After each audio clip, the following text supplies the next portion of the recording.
2-0 loss on the road here at Stratford. What are your first thoughts? Not started the game well enough. That was the key thing. Let them get a foothold. Obviously, they've scored in that early period that they were on top, and we struggled to recover from then on in. Really, just don't quite think we realise that we're in a relegation fight at the moment. Sides around us are winning.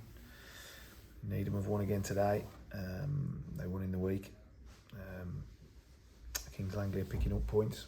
Stratford are obviously in really good form, and the quicker that them players in there realise, and it's not for the want of not telling them, that they're in a relegation battle, and battle being the key word, because we've showed no battling qualities today, the better they'll be, because they need a massive improvement on today's performance.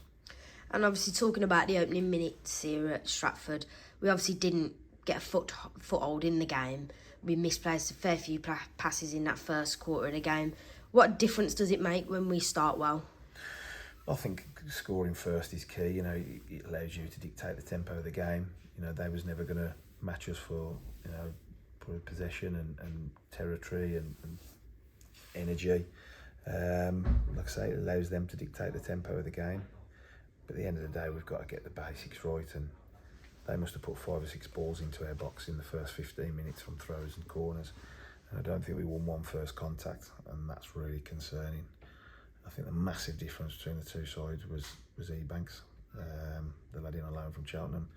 He totally bullied us. I thought he was superb, and we could have done with that for us at the top end of the pitch, because it went into our front men. It didn't stick, or they made poor decisions. Like I say, and I thought they battered us all over the park, to be honest. And obviously, we did go 1-0 down, but then we did have the chance to level it with a penalty that Tyrell won in a box. Obviously, Jed's pen was saved. What were your thoughts on that?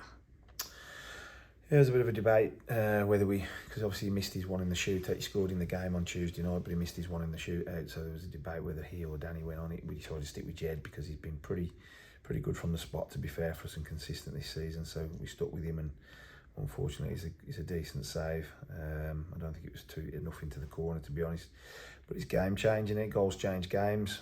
We go 1-1. We reacted quite well to going a goal down. We'd started to get a bit of a foothold. We got the penalty, and you go and score that game. Who knows? You can kick on and win. But instead, we missed the penalty, and it's they're big moments in games, and unfortunately, we didn't quite get that right. And obviously, going forward, we do create the chances, but it's just that final third bit where we just can't put it in the back of the net. What is it we need to do to improve that? I think, like Royston, dominate the ball, and we should be creating more chances for the amount of possession that we've had today again. And just that final pass, I think movement at times is also not quite right. And then when we do get in there, our decision making, there's quite a few times we got in behind them, and the players made wrong decisions, had too many touches, and didn't put the ball into areas where we can score. So that's certainly something that they've got to take on board. We've been telling them that. We spoke to them about it, and we've worked on stuff in training during the week since the Royston game to try and improve in that side. But unfortunately, they've not taken them instructions on board, and it's resulted in us getting another blank here. And that's two last two games that we failed to score a goal in the league. And obviously, you did make 2 key substitutes today, one just before half-time and one after, with Tom Edge and Harry both going off. What happened with those ones?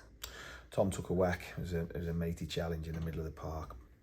2 honest lads, to be fair, Josh Walker and Edgy, both went for it, and Edgy's come off worse, a bit on his knee, so he was unable to continue. And then H pulled his hamstring probably 25 minutes into the game, tweaked his hamstring maybe. He managed to get through till half time. Unfortunately, we hadn't got another centre half on the bench, so Josh had to tuck in and play centre half, which didn't help obviously with the aerial duels, losing H. But in all fairness, I think Ebanks had got the better of him in that first 45 minutes quite comfortably. comfortably, in all honesty. And obviously, looking ahead to Tuesday, we are at home to Barwell. What are your thoughts on that one? Yeah, tough. They're flying at the moment. They've had a really good result today away at Mikolova. They're doing well at the moment. I think they're trying to get it down and play as well. So it should be a decent football match. But we've just got to make sure that we start getting some points on the board and get back to winning ways. Home form is decent, so hopefully we can get some points on the board and start climbing this table. The games in hand that we've got are all well and good, but they don't mean nothing if you don't win them. And unfortunately, in the last 2 games, we haven't picked anything up. It's a bit of a far cry from that Stairbridge performance where I thought we were excellent. That's great. Thank you, Gaffer. Cheers, mate.